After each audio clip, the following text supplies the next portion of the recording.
শুভ সন্ধ্যা বন্ধুরা। ভিডিওর শুরুতেই যেটা বলার সেটা হচ্ছে ক্লার্কশিপ পরীক্ষার জন্য অ্যান্সার কি রেসপন্সের যে জায়গাটা বা লিঙ্কটা সেটা পাবলিক সার্ভিস কমিশনের ওয়েবসাইটে দিয়ে দেওয়া হয়েছে। আপনারা প্রত্যেকে PSCWBর ওয়েবসাইটে যাবেন এবং সেখানে গিয়ে দেখবেন অ্যান্সার কি রেসপন্স বলে একটা জায়গা আছে নিচের দিকে। সেই অ্যান্সার কি রেসপন্সে আপনারা ক্লিক করবেন, তাহলে দেখবেন ক্লার্কশিপের পার্ট ওয়ান বলছি মানে চারটে যে শিফটের যে লিঙ্ক সেগুলো পরপর ওখানে দিয়ে দেওয়া আছে। আপনারা সেই লিঙ্কগুলোতে ক্লিক করবেন এবং তারপর আপনাদের কাছ থেকে প্রয়োজনীয় যে তথ্যগুলো চাওয়া হবে সেগুলো দিয়ে আপনারা ভেতরে চলে যাবেন। তারপর সেখানে গিয়ে আপনারা যে যে অ্যান্সারগুলোতে ডিসক্রিপেন্সি রয়েছে সেগুলো খুব ভালো করে বুঝে দিয়ে দেবেন। হতে পারে আপনার প্রাথমিকভাবে মনে হবে যে এতদিন পরে কি আমার মনে আছে বা যাই হোক আমার অসুবিধা হচ্ছে, যাই হোক তবু আপনি কিন্তু দেবেন, কষ্ট করে হলেও ডিসক্রিপেন্সিগুলো দেবেন। এই কারণে, তার কারণ হচ্ছে যে ভ্যাকেন্সির পরিমাণ তো আমরা সবসময় জানি যে যথেষ্ট পরিমাণ আছে। যত আপনি ভুলভ্রান্তিগুলো চিহ্নিত করবেন তত কাট অফ মার্কস নিচের দিকে থাকার সম্ভাবনা এবং আপনার সিলেকশন পাওয়ার সম্ভাবনাটা বাড়বে, যাতে কাট অফ মার্কস বেশি না হয়। সেই জন্য কষ্ট করে হলেও দেবেন, এটাই হচ্ছে ভিডিওর প্রথম বক্তব্য।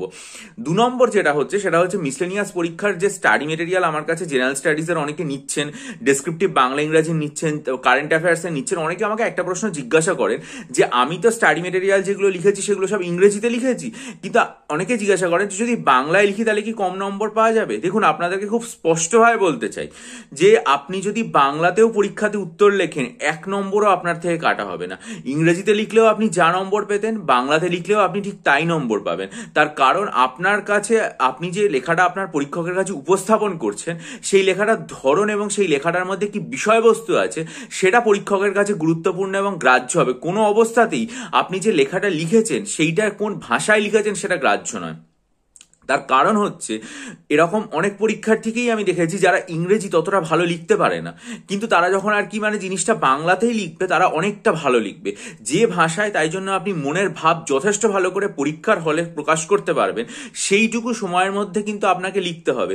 আপনি মনে রাখবেন আপনার হাতে পরীক্ষার হলে সময় থাকবে হচ্ছে এই ডেসক্রিপটিভ কারেন্ট অ্যাফেয়ার্স লেখার জন্য ম্যাক্সিমাম 1 ঘন্টা।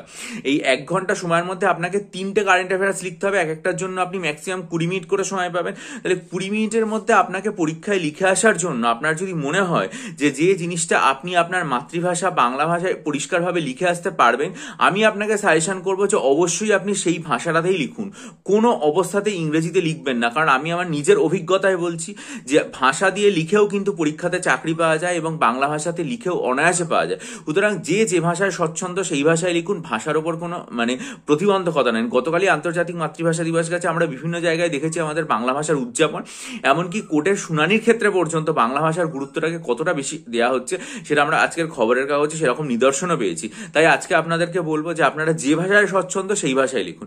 এখানে একটা প্রশ্ন আসবে যে তাহলে কি আপনি নিজেকে কন্ট্রাডিক্ট করছেন, আপনি তাহলে ইংরেজিতে স্টাডি মেটেরিয়াল কেন লেখেন?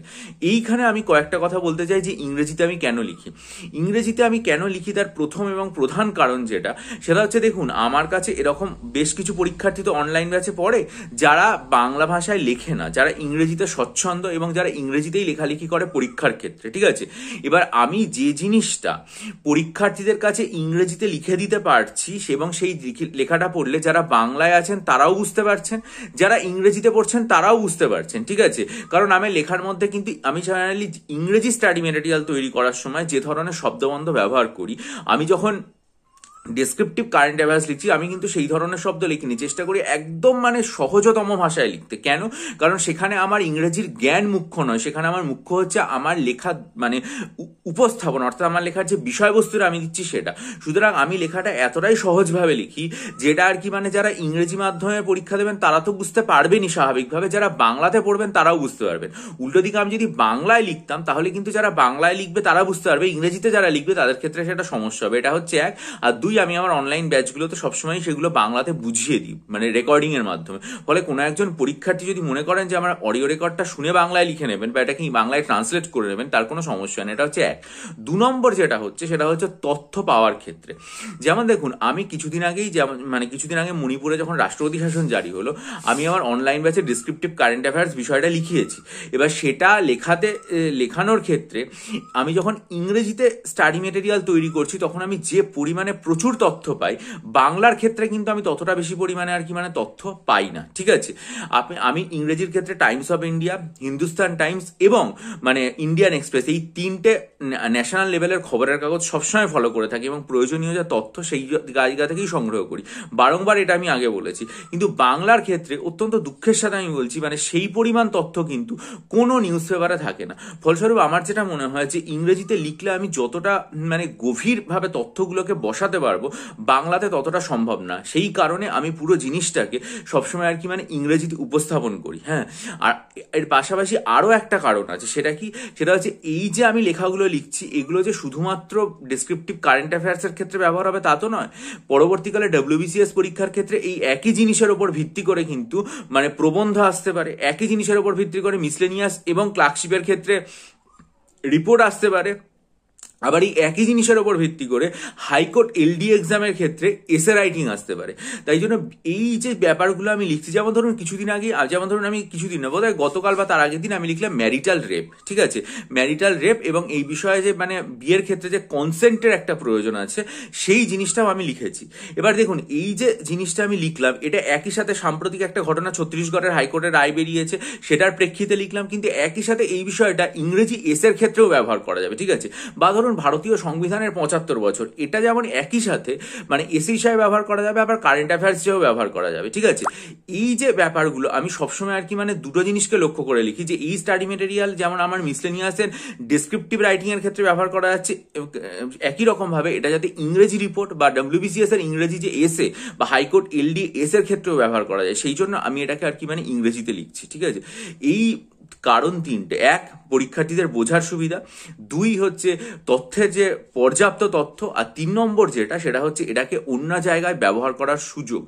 এই তিনটে জিনিসকে মাথায় রেখে আর একটা জিনিস আমি বলবো, সেটা মানে একেবারেই ব্যক্তিগত ব্যাপার, সেটা হচ্ছে মানে আমার ইংরেজিতে কোনো একটা জিনিস উপস্থাপন করতে মানে লিখতে লিখতে বিগত প্রায় মানে 10-12 বছর ধরে এমন হয়েছে যে ইংরেজিতে লিখতে যতটা স্বচ্ছন্দ বোধ করি মানে বাংলায় লিখতে একটু বেশি সময় লাগে। সেই জন্য মানে স্বচ্ছন্দ নই অতটা এখন আর, সেই যেহেতু সবসময় ইংরেজিতে লিখছি সেই জন্য আমি চেষ্টা করি ইংরেজিতেই ব্যাপারগুলো উপস্থাপন করতে। কিন্তু তার মানে এই নয় যে আপনাদেরকে আর কি মানে পরীক্ষাতে পুরো যে জিনিসপত্রগুলো আছে সেগুলো ইংরেজিতেই লিখতে হবে। আপনারা যদি মনে করেন ইংরেজি থেকে তথ্য নিয়ে ভালো করে গুছিয়ে তথ্যগুলো পর্যাপ্ত সময়ের মধ্যে বাংলা ভাষায় স্বচ্ছন্দ হলে অবশ্যই নিজের ভাষায় লিখুন, এর জন্য আপনার নম্বর কেউ কাটবে না, এটা আপনাকে সুনিশ্চিতভাবে বলতে পারি।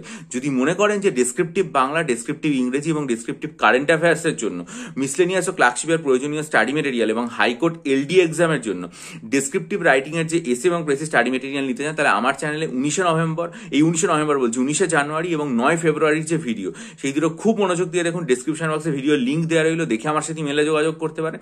আর যদি মনে করেন আমার থেকে WBCS, মিসলেনিয়াস ও ক্লার্কশিপের মক টেস্ট নেবেন, তাহলে 3 জানুয়ারির ভিডিওটা প্রিলিমসের যে মক টেস্ট, সেগুলো দেখে আমার সাথে মেলের মাধ্যমে যোগাযোগ করুন। আপনারা ভিডিওটা লাইক করুন, বন্ধুদের মাঝে ছড়িয়ে দিন, ভয় কাটিয়ে উঠুন, মনোযোগ দিয়ে পড়ুন এবং চ্যানেলটা অবশ্যই সাবস্ক্রাইব করে বেল আইকন প্রেস করুন। বিজয়ী হন, সফল হন, ভালো থাকবেন, চ্যানেলটা সাবস্ক্রাইব করে নেবেন।